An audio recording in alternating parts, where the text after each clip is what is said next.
নমস্কাৰ মই ডক্টৰ অৰুণা মই কৈ আছো আৰোগ্য physiotherapy and rehabilitation centre Nagaon অসমৰ পৰা আৰু আজি আমাৰ লগত আছে এজন স্পাইনেল কৰ্ড ইনজুৰিৰ পেশেন্ট তেখেতে ইয়াত স্পাইনেল কৰ্ড ইনজুৰি ৰিহেবিলিটেশ্যন ল'ব বাবে আহিছে আৰু তেওঁ নিজ মুখেৰে আজি আমি শুনো কি অসুবিধা লৈ আমাৰ ওচৰলৈ আহিছে আৰু তেখেতৰ কিমান দিন হৈছে স্পাইনেল কৰ্ড ইনজুৰি হোৱা আপোনাৰ নামটো কৈ দিব শ্ৰী প্ৰাঞ্জল শইকীয়া আৰু আপোনাৰ কি অসুবিধা লৈ আমাৰ ওচৰলৈ আহিছে মোৰ স্পাইনৰ অকমান দিগদাৰ আহিছিল হয় আপোনাৰ কি হৈছিল মই বছৰপা পৰিছিল হয় পৰি স্পাইনাল চিকিৎসা হাৰ্ড বুলি ভাবিছিল হয় কিমান দিন হ'ল আপোনাৰ মোৰ 3 মাহ পাৰ হ'ল 3 মাহ পাৰ হ'ল আৰু আপোনাৰ সাৰ্জাৰী ক'ত কৰাইছিল Jorhat medical Jorhat city orthopaedic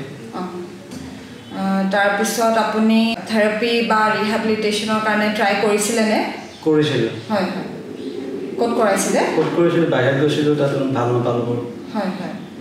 তেখেতে নিউৰো ফিজিঅথেৰাপি এণ্ড ৰিহেবিলিটেশ্যনৰ কাৰণে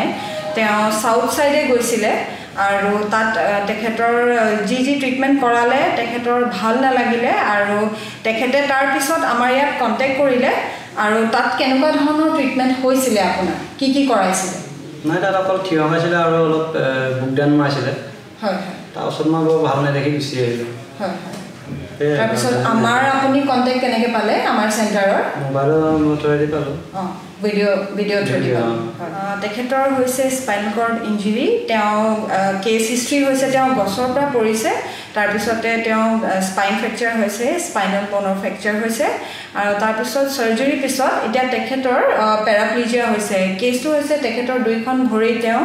লৰাব নোৱাৰে আৰু তেওঁ চুলে গম নাপায় সেন্সৰি আৰু মোটৰ লছ কয় পেৰাপ্লিজিয়া দুইখন ভৰি কাম কৰিব নোৱাৰা হয়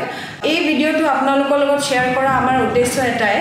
যে স্পাইনেল কৰ্ড ইনজুৰি হ'লে পেশেন্ট এজনে আমাৰ অসমত ভাবে যে বাহিৰত গ'লে ভাল ট্ৰিটমেণ্ট হ'ব অসমত ট্ৰিটমেণ্ট নাই ৰিহেবিলিটেশ্যন নাই বা নিউৰো ৰিহেবিলিটেশ্যন নাই সো এইটো এটা এৱেৰনেছ ভিডিঅ' আপোনালোকৰ লগত আজি আমি শ্বেয়াৰ কৰিছোঁ আমাৰ চেণ্টাৰৰ যাতে আপোনালোকে গম পাওক যে আমাৰ অসমতো অসমৰ ৰাইজৰ বাবে আমাৰ নিউৰো ৰিহেবিলিটেশ্যন চেণ্টাৰ অসমতে আছে আৰু বিভিন্ন ধৰণৰ সঁজুলি গোটেইখিনি যি দৰকাৰী নিউৰো ৰিহেবিলিটেশ্যনৰ কাৰণে আমাৰ চেণ্টাৰত আছে আৰু অসমৰ ৰাইজৰ এটা মেণ্টেলিটি আছে যে অসমৰ বাহিৰত গ'লে ট্ৰিটমেণ্ট ভাল হ'ব অসমত ভাল ট্ৰিটমেণ্ট নাই কিন্তু তাৰ উপৰিও আমাৰ চেণ্টাৰখনৰ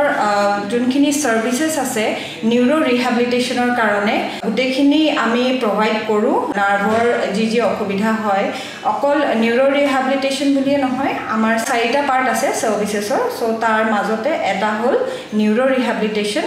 চ' আজি স্পাইনেল কৰ্ড ইনজুৰি এই কেছ হিষ্ট্ৰীটো আপোনালোকৰ লগত শ্বেয়াৰ কৰিছোঁ এটা এৱেৰনেছ হিচাপে চ' এতিয়া আজি এখেতৰ 2 দিন হৈছে আৰু আহা 1 মাহৰ পিছত আকৌ আপোনালোকৰ লগত ভিডিঅ' শ্বেয়াৰ কৰিম তেখেতৰ কি প্ৰব্লেমৰ পৰা নিতান্ত তেওঁ 1 মাহৰ ভিতৰত পাব আৰু এতিয়া তেখেতৰ কণ্ডিশ্যন হৈছে যে তেওঁ উইদাউট ছাপোৰ্ট বহিব নোৱাৰে তেওঁ এতিয়া দেখা পাইছে দুইখন হাতেৰে ছাপোৰ্ট লৈহে বহিব পাৰে বা বেক ছাপোৰ্ট লৈ বহে আৰু দুইখন ভৰিত এতিয়া চিকুটি দিলেও গম নাপায় ভৰি আঙুলিৰ পৰা কঁকাললৈকে কোনো মুভমেণ্ট নাই এতিয়া মুভমেণ্ট কৰিব নোৱাৰে তেখেতে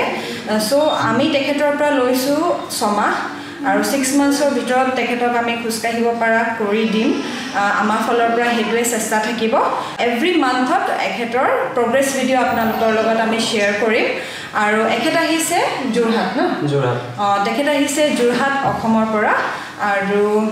আজি এই ভিডিঅ'টো এইখিনিতে মই সামৰণি লৈছোঁ আপোনালোকৰ যদি কিবা সুধিব লগা থাকে আৰু কিবা আপোনালোকে নিউৰো ৰিহেবিলিটেশ্যনৰ বিষয়ে জানিব বিচাৰে এই ভিডিঅ'টো তলতে কমেণ্ট বক্সত কমেণ্ট কৰিব পাৰে আৰু তলত দিয়া নম্বৰটোত আপোনালোকে কণ্টেক্ট কৰিব পাৰে for any type of queries আপোনালোকে কমেণ্ট কৰিলে আমি ৰিভাৰ্ট কৰিম আৰু যদি কল কৰি জানিব বিচাৰে তলতে দিয়া নম্বৰটোত কল কৰিব পাৰে